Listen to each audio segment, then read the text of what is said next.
Hello, everyone. I'm Steffen Hagstotz, and I'm going to tell you about a paper that we recently wrote about measuring the Hubble constant using fast radio bursts. And this is work that I did together with Robert Reischke and Robert Dillo, my collaborators, who are also at this conference. All right. So let me very briefly summarize what we know about fast radio bursts. And it's not so much, so this is a very quick summary, because we don't know what is really causing them. So they are radio signals that are very bright and very short. They appear all across the sky. They were recently, well, not quite so recent anymore, but they were discovered in archival data just because we didn't know before what to look for. They have a range of frequencies from the hundreds of megahertz up to gigahertz. They don't have any clear spectral features. By now we know that they are from outside the galaxy, and we know roughly 600 events by now. And this number is actually going up very quickly. So only recently we got 500 new events, for example, from one survey. So we expect to have actually several thousand of these very soon. And some of the bursts actually are repeating, others appear to be one-off events. And it's not really clear if we're looking at different populations or if they all repeat somehow and we just don't see it. So there are lots of very interesting questions that are still open connected to fast radio bursts. And if you want to learn more about the mechanisms, there's a very nice overview that's kept up to date by Amanda Waldman and her group on this homepage that I show here. So you can go through all of these possible explanations and ideas that people have what's causing fast radio bursts. It's not very clear. So people propose neutron stars or mergers. The problem is that if they're repeating, then it shouldn't really be a one-off event. Recently, very exciting news was that CHIME, one of these radio telescopes, discovered a burst from a magnetar within the Milky Way that looked very much like a fast radio burst, but wasn't quite as bright.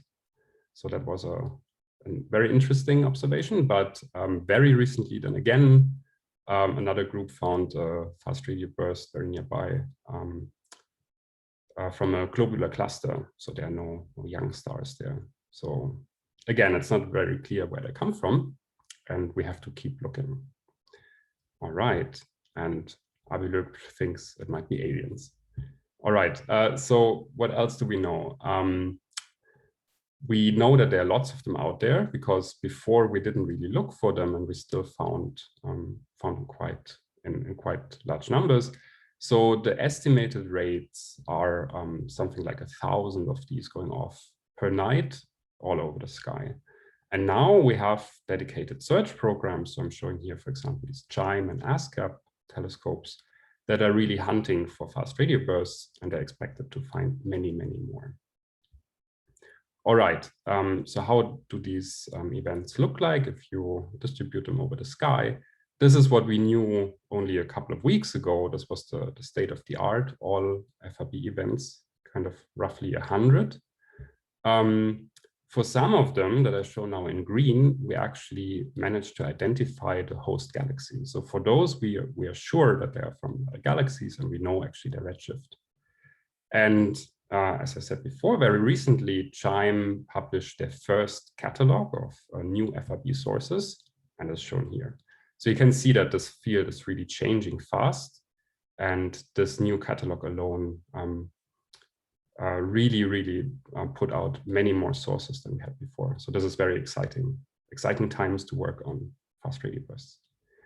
All right, and if we look at the burst itself, what can we learn from that? As the radio signal travels through intergalactic space, it traverses ionized material, plasma, mostly electrons, and the pulse undergoes dispersion. So this imprints a characteristic time delay between the different frequencies of the pulse that you can see here in this plot. So if you look at the different frequency channels of the pulse, each one arrives at a slightly different time due to this dispersion. This has a characteristic 1 over frequency squared dependency. And the total dispersion that the pulse experiences depends on the total amount of electrons that it encounters on the way. So this dispersion measure that I will describe as dm in this talk. So dm is not dark matter for the purposes of this talk. This dispersion measure is really a measure of the integrated electron density between us and the far away fast radio burst. And this is the main feature that allows us to learn about cosmology using fast radio bursts. All right, so how does this look like if we actually look closer? So we are sitting somewhere in the Milky Way. The Milky Way has electrons in it, many of them actually. And the fast radio burst goes off in another galaxy far away. And so we have to basically disentangle the total dispersion measure into these three components that I show here. So parts of the electron densities from the Milky Way, part is from the host galaxy or the host halo, and parts are coming from the large-scale structure between us and this distant galaxy. And the interesting part really for cosmology is this large-scale structure component. So this is where basically information about the large-scale distribution of electrons can be found. And to extract this signal, we have to subtract the other two components. So this is a bit tricky, but luckily for the Milky Way, we have a good knowledge of the electron distribution, because we can actually test these models with pulsars within the Milky Way. So pulsars also give up radio signals, and they also undergo dispersion. So we can test and calibrate these models for the Milky Way, and we can subtract the signal. So this is mostly not an issue for everything that I will discuss in this talk. It's a bit different with the host halo, really, because we know very little about this host galaxy. So for now, we have to assume basically large stochastic contributions from the host halo. Basically, we just model it as a typical galaxy, but allow for basically large scatter from source to source. All right. There's one feature that really helps us, because if this dispersion measure is imprinted on the pulse, afterwards, it's just redshifted as the pulse travels. So these different components each have a characteristic redshift scaling. And this really can help us to disentangle them, statistically at least, once we have enough sources. And I will come back to this later in the talk. All right. Okay, so if we look closer at this large-scale structure component of the dispersion measure, what can we really learn from that? So what's in there? So I just pick out this electron density and just write it out, and then you can see that the electron density depends on some quantities that we might be interested in, such as the ionization rate here, or the global baryon density in the universe. And if you expand the baryon density, then you also become sensitive actually to density fluctuations in that. Okay, so if you have a sample that's large enough, you can really start probing the power spectrum.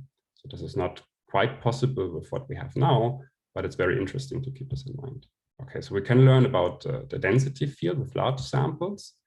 We can learn about the ionization history of the universe if we can detect FRBs at very high redshifts. And something that I will focus the rest of this talk mostly, we can use the dispersion measure as a distance proxy and start to try to measure the expansion history of the universe. All right. And of course, we can measure the global baryon fraction. For most of these probes, we actually need redshift information of the fast radio bursts. So detecting them alone is not enough. We also have to detect the host galaxy if possible. So we have both the dispersion measure of the pulse and the true redshift where it came from. And this can be tricky. All right. Again, I will focus on the distance measure part. Just very briefly, let me sketch how you would do density field science with FRBs. So the first thing you might think of is, well, we just correlate the fast radio burst positions or the density of them on the sky The problem is that fast radio bursts are quite sparse compared to galaxies. The distance measures are very noisy, so you lose a lot of information in the projection, and the whole signal is dominated then by shot noise. So basically, if you do this, you constructed yourself a very bad galaxy survey. The other thing you can do is you can correlate their dispersion measures directly. And if you go through the math, you become sensitive to essentially the electron power spectrum, or an integrated version of that. And this is modulated by some stochastic contribution that comes from scatter, basically how much dispersion the host halo causes. And if you look at this expression, this looks very much basically like weak lensing, but with one important difference. That is that the signal component here, so this large-scale structure component of the dispersion measure, is much larger than the typical dispersion measure that's caused by single galaxies. Okay, so you're really looking at something like super weak lensing. Okay, so in weak lensing, the signal is always very, very weak, and here the expression looks very similar, but it's really signal dominated. But it's still sparse, so it's still very difficult to go to small scales. And if you're interested in this, then I'm just mentioning some of the papers, also some of them that I wrote together with my collaborators, where we go into this method and show how to probe interesting things in the density field, such as looking for non-Gaussianity. All right, now let me come back to the main topic of this talk. How can we measure the Hubble parameter, or the expansion history of the universe, using fast radio bursts? And the idea here is really to do the same as you would do with other probes of the expansion history, like supernovae. Okay, so I show here a Hubble diagram that's constructed using supernovae type 1a. And what you do there is you have a distance proxy, for example, the magnitude of your supernova. And in addition, you measure the redshift, and then you have this, for example, magnitude redshift diagram. And from that, you can really read off the expansion history of the universe. All right, and the idea is to do something very similar with fast radio bursts. Okay, so if we have a closer look again at this dispersion measure, so there's the same expression as before. I just rewrote it to make the different parameter dependencies more clear. Then again, as we discussed before, you're sensitive to the total baryon density, but also to the Hubble constant. And that appears because you're integrating over the path. And if you rewrite this into a redshift integral, you're really sensitive to the expansion history. Okay, so this you're sensitive to basically the Hubble function. All right, and if you look at this relation and you can measure basically the dispersion measure as a function of redshift, then the slope of this relation gives you the Hubble constant. The problem is that there's a perfect degeneracy here at the background level with other quantities that are here in front of the integral, such as the fraction of electrons in the intergalactic medium, or the ionization fraction of baryons in the universe. So you have to constrain the baryon density in another way to actually turn this into a probe of H0. And what we do in this paper is we assume an additional prior on the physical baryon density that comes either from the CMB or from Big Bang nucleosynthesis. You can really pick, like, it doesn't matter much, actually, it doesn't make a difference. But you can also construct something that we discuss in the paper where you only take late time probes. So you can ask me about this if you want. But yeah, you can basically measure the baryon density only at late times. And if you worry about basically mixing late time and early time information to measure the Hubble constant. All right. So this is our dispersion measure redshift dependence. And if we go back to the known fast radio bursts now, we have roughly 10 events only, where we know the host galaxy, we know the redshift. So hopefully we will get a couple more soon, but this is what we have to work with now. If you look at the data and the dispersion measure, then there's lots of reasons to be very hopeful because, okay, so here for the z-axis, I just converted the dispersion measure to a redshift using this mean relation. So this is not a measurement that you can really use to measure H0, but this gives you a simple estimate of where these FRB populations are that we see now. And they extend up to redshifts of 2 or so. Okay. So in the future, if we can identify host galaxies up to these redshifts, that would be very, very exciting. All right. Okay, so I said that you have to identify the host galaxy to measure the redshift. And what really helps us here is that radio telescopes have excellent angular resolution because they can use very long baselines. So I'm showing an example here on the left where you can see the background galaxy here in green. The red cross marks the center of this galaxy, and the little white circle shows the location where the FRB went off with the according angular resolution. So you can see that you can really see where the FRB even went off within the galaxy. So this is really impressive, and we hope that we find many more of these that we can identify many more of these host galaxies in the future. Okay, if we have now a couple of bursts with their dispersion measure and their redshift, then we do basically what supernova people also do. We compile this dispersion measure redshift diagram that I show here. So this is now the real data that we have so far.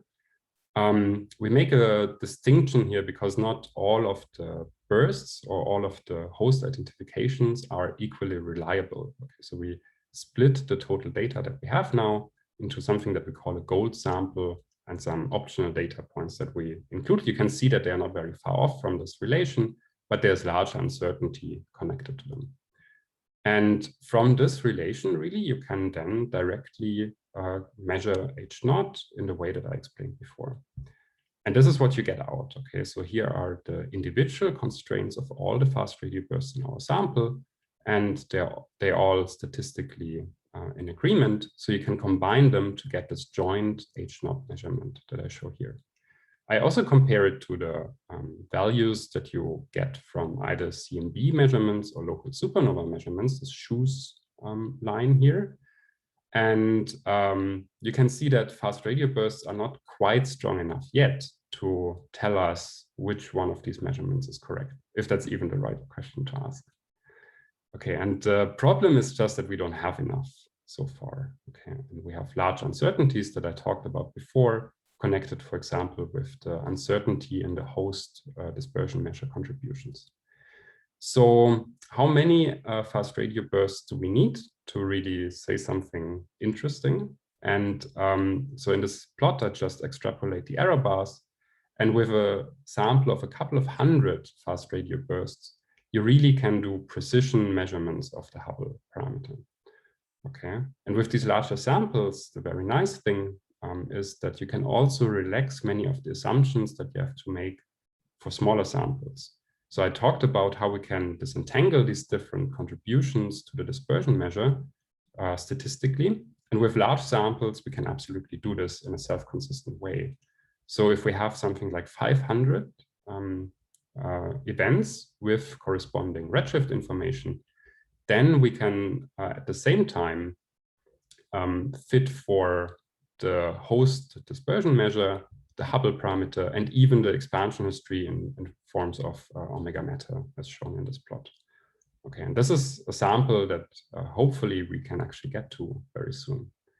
So let me summarize. What we know about FRBs is luckily not so much yet, so it's an exciting field. The mechanism of the burst is still unknown, so this is an open question. But so in this talk, I hope I convinced you that we can still use them to learn something interesting about cosmology. So in this paper, we used fast radio bursts to measure the Hubble parameter. Currently, we're really limited by statistics, and we hope that this will improve very soon. And in the future, fast radio bursts can do many more interesting things. And you should check out these other papers that we wrote, if you want to learn more or ask me. And thanks for listening.